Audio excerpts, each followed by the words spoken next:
ಗುರುಗಳು ಭಾಳ ಚಂದ ನನ್ನ ಗುರುಗಳು ನೋಡೋದಕ್ಕೆ. ಹೋದ ತಕ್ಷಣ ಅಲ್ಲಿ ಬಾವಿ ಕಟ್ಟೆಯಲ್ಲಿ ಸ್ನಾನ ಮಾಡಿ ಹೋಗಬೇಕು, ಒದ್ದೆ ತಣ್ಣೀರಲ್ಲಿ ಸ್ನಾನ ಮಾಡಬೇಕು. ಹೋದರೆ ಅವರು ಇಬ್ಬರು ಸಣ್ಣ ಮಕ್ಕಳಿದ್ದರೆ ನಮ್ಮ ಬಾವಿಯಿಂದ ಎಳ್ಕೊಳಕ್ಕೆ ಬಿಡ್ತಿರ್ಲಿಲ್ಲ ನೀರು. ಇಬ್ಬರು ಗಟ್ಟಿ ಹುಡುಗರು ನಿಂತ್ಕೊಂಡಿರಬೇಕು, ಅವ್ರು ಎಳೆದು ಹಾಕೋರು. ಅವಳು ಭಾಳ ಖುಷಿ. ಹುಡುಗರು ಹಾಕಿದಾಗ ನಮ್ಮ ಎಲುಬೆಲ್ಲ ಲಟಕಟಿಸಿ ಹೋಗ್ಬೇಕು, ಕಟಕಟ ಅಂತ. ಸ್ನಾನ ಮಾಡಿ ಪಂಚೆ ಉಟ್ಕೊಂಡು ಗುರುಗಳ ಮುಂದೆ ಕೂತ್ಕೋಬೇಕು. ಪಕ್ಕದಲ್ಲಿ ತಾಮ್ರ ತಂಬಿಗೆ ಮೇಲೊಂದು ಚಂಬು ಇರಬೇಕು, ಇಟ್ಕೊಂಡು ಕೂತಿರ್ಬೇಕು.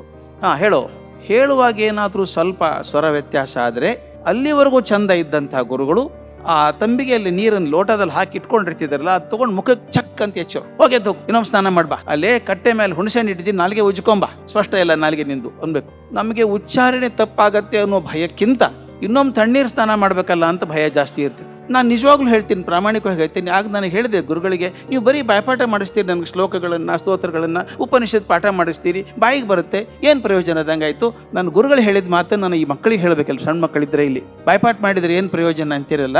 ಅವ್ರು ಹೇಳಿದ್ರು, ಮೊದಲು ಬಾಯಿಪಾಠ ಆಗಲಿ, ಆಮೇಲೆ ಹೃದಯ ಪಾಠ ಆಗತ್ತೆ. ಬಾಯಿಗೆ ಬರ್ತಿದ್ದು ಹೃದಯಕ್ಕೆ ಹೆಂಗೆ ಬರುತ್ತೆ. ಮುಂದೆ ನನಗೆ ಹೇಗೆ ಪ್ರಯೋಜನ ಆಯಿತು ಅಂದರೆ, ನಾನೆಲ್ಲೋ ಯೂನಿವರ್ಸಿಟಿ ಗ್ರಾಂಟ್ಸ್ ಕಮಿಷನ್ಗೆ ಹೋದಾಗ ಅಲ್ಲೊಂದು ಲೇಖನ ಬರೀರಿ ಅಂತ ಹೇಳಿದ್ರು, ಹ್ಯೂಮನ್ ಎಕ್ಸಲೆನ್ಸ್ ಮೇಲೆ ಬರೀರಿ ಅಂತ. ನನ್ನ ಮಾಳಿಗೆ ಮೇಲೆ ಸ್ವಲ್ಪ ಅಡ್ಡಾಡೋಕೆ ಜಾಗ ಇದೆ.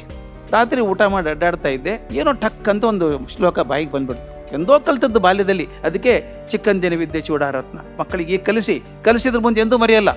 40 ವರ್ಷ ಮೇಲೆ ಕಲ್ತದ್ದು ನೆನಪಿರಲ್ಲ. ವೇಟ್ ಎ ಮಿನಿಟ್, ಏನು ಹೇಳುತ್ತೆ ಇದು ಅಂತ ಅಲ್ಲೇ ಚೇರ್ ತೊಗೊಂಡು ಕೂತೇನೆ. ಹೆಂಡ್ತಿಗೆ ನೀವು ಬಾಗಿಲು ಹಾಕೋದು, ಹೊರಗಡೆ ಲೈಟ್ ಹಾಕೊಂಡು ಕೂತ್ಕೊಂಡು ಬರೆಯೋಕೆ ಶುರು ಮಾಡಿದೆ. ರಾತ್ರಿ 11ಕ್ಕೆ ಶುರು ಮಾಡಿದ, ಬೆಳಗ್ಗೆ 3 ಗಂಟೆ ಹೊತ್ತಿಗೆ ಆರ್ಟಿಕಲ್ ರೆಡಿ ಆಯ್ತು. ತುಂಬ ಪ್ರಸಿದ್ಧಿ ಆಯ್ತು, 16,000 ರಿಪ್ರಿಂಟ್ ಹೋಯ್ತು. ಅವರು ಚೇರ್ಮನ್ ಯೂಜಿಸಿ ನನಗೆ ಇದು ನಿಮ್ಗೆ ಹೆಂಗೆ ಬಂತ್ರಿ ಇದು ಅಂತ. ನಾ ಇದು ಗುರುಗಳ ಕೃಪಾ, ಅವಾಗ ಕಲಿಸಿದ್ರು. ಆ ಕಲಿಸಿದ್ದಕ್ಕೆ ಪ್ರಯೋಜನ ಆಗತ್ತೆ. ನೀವು ಬೀಜ ಹಾಕಿದ್ರೆ ತಾನೇ ಸಸಿ ಆಗೋದು, ಮುಂದೆ ಮರ ಆಗೋದು. ಬೀಜನೇ ಹಾಕ್ತಿದ್ರೆ ಮರ ಹೆಂಗಾಗತ್ತೆ, ಹಣ್ಣೆಲ್ಲಿ ಬರುತ್ತೆ ನಮಗೆ. ಆದ್ದರಿಂದ ಸಂಸ್ಕೃತ ಅನ್ನೋದು ಭಾಷೆ ಮಾತ್ರ ಅಲ್ಲ, ಸಂಸ್ಕೃತಿಯ ಮಹಾದ್ವಾರ ಅದು. ಸಂಸ್ಕೃತಿ ಬರಬೇಕಾದ್ರೆ ಭಾಷೆಗಳ ಮೂಲಕ ಹೃದಯ ಸೇರ್ಬೇಕದು. ಸಂಸ್ಕೃತಿ ಅನ್ನೋದು ಮಾತಾಡೋದ್ರಿಂದ ಬರೋದಿಲ್ಲ. ನಮ್ಮ ಗುಂಡಪ್ಪನವ್ರು ಭಾಳ ಚಂದ ಹೇಳ್ಬೇಕು ನನಗೆ. ಅವ್ರು ಆರಾಮಿರಲಿಲ್ಲ, ಅವ್ರು ಕೂತಿದ್ರಂತೆ. ಯಾಕೆ ಹೇಗಿದ್ದೀರಿ ಅಂತ ಕೇಳಿದ್ರು ಗುಂಡಪ್ಪನವರು. ತುಂಬ ಸುಸ್ತಾಗಿದೆ, ಕೈ ಎತ್ತೋಕೆ ಆಗ್ತಾ ಇಲ್ಲ ಅಂತ ಕಷ್ಟಪಟ್ಟು ಹೇಳಿದ್ರು. ತಕ್ಷಣ ಗುಂಡಪ್ಪನವ್ರ ಸೆನ್ಸ್ ಆಫ್ ಹ್ಯೂಮರ್, ನೀವು ಯಾರ ಮೇಲೆ ಕೈ ಎತ್ತಬೇಕು ನನಗೆ ಹೇಳಿ, ನಿಮ್ಮ ಪರವಾಗಿ ನಾ ಎತ್ತೀನಿ ಅಂದರು. ಅವ್ರ ಮನೆಯಲ್ಲಿ ಗುಂಡಪ್ಪನವ್ರು ಮಾತು ಕಳಿಸ್ಬೇಕು, ನಮ್ಗೆ ಕಲಿಸೋರಿ ಭಾಷೆನ. ನಿಮಗೆ ಸಂಸ್ಕೃತ ಭಾಷೆಗೆ ಭಾಳ ಪರಿಶ್ರಮ ಬೇಕಾಗಿಲ್ಲ. ಮನಸ್ಸು ತೆಕ್ಕೊಂಡ್ರೆ ನೀವು ಕೇಳ್ತಾ ಅಭ್ಯಾಸ ಆಗಿಬಿಡುತ್ತೆ. ಗುಂಡಪ್ಪನವ್ರು ನಮಗೆ ರಾಮಾಯಣ ಮಾಡ್ಬೇಕು ಬೆಳಗ್ಗೆ ಕ್ಲಾಸ್, ಭಾನುವಾರ ದಿವಸ ಬೆಳಗ್ಗೆ. ಅಷ್ಟು ತನ್ಮಯತೆಯಿಂದ ರಾಮಾಯಣ ಹೇಳಿದವರು ನಾನು ಇದುವರೆಗೂ ಕೇಳಿಲ್ಲ. ಹೇಳ್ತಾ ಕಣ್ಣಲ್ಲಿ ನೀರು ಸುರಿತಿರ್ತಿದ್ರೆ. ಹಾಗೇನೆ ಅವರಿಗೆ ಯುದ್ಧ ನಡೀತಾ ಇದೆ, ಇಂದ್ರಜಿತ್ತಿಗೂ ಲಕ್ಷ್ಮಣಗೆ ಯುದ್ಧ ನಡೀತಾ ಇದೆ, ಘನಘೋರ ಯುದ್ಧ ಆಗ್ತಾ ಇದೆ. ಏನು ಬಾಣ ಬಿಟ್ಟರು ಇಂದ್ರಜಿತ್ತು ಸಾಯ್ತಾ ಇಲ್ಲ. ಲಕ್ಷ್ಮಣ ಒಂದು ಆರ್ಡಿನರಿ ಬಾಣ ತಗೊಂಡ, ಹಣೆಗಿಟ್ಕೊಂಡ. ಧರ್ಮಾತ್ಮ ಸತ್ಯಸಂಧಶ್ಯ ರಾಮೋ ದಾಶರಥಿರ್ಯದಿ ಯುದ್ಧೇ ಚ ಅಪ್ರತಿದ್ವಂದ್ವ ಜರೈನಿಂ ಜೈ ರಾವಣಿಂ ಅಂದ ಬಾಣ ಬಿಟ್ಟ ಸತ್ತೋದ ಇಂದ್ರಜಿತ್ತು. ಅಂದ್ಬಿಟ್ಟು ಅವನು ಬಾಣಕ್ಕೆ ಸಾಯ್ಲಿಲ್ರಿ, ಅಂಡನ ಮೇಲೆ ತಮ್ಮನಿಗಿರೋ ಶ್ರದ್ಧೆಯಿಂದ ಸತ್ತೋದ ಅವನು. ಆ ಕೇಳಿದಾಗ ನಿಮಗೆ ಆ ಶಬ್ದ ಬೇಕಾಗಿಲ್ಲ. ರಾಮ ಎಂಥ ನಾಯಕ, ಅವನು ಯಜಮಾನ ಎಂಥವನು. ಆ ಸಂಸ್ಕೃತಿ ಹೇಳಬೇಕಾದ್ರೆ ಗುಂಡಪ್ಪವ್ರು ಹೇಳೋದು, ಲಕ್ಷ್ಮಣ ಬಿದ್ದಿದ್ದಾನೆ, ಎಚ್ಚರಿತ ಬಿದ್ದಿದ್ದಾನೆ, ಸಂಜೀವಿನಿ ತರಬೇಕು, ಹನುಮಂತ ಹೋಗ್ತಾ ಇದ್ದಾನೆ.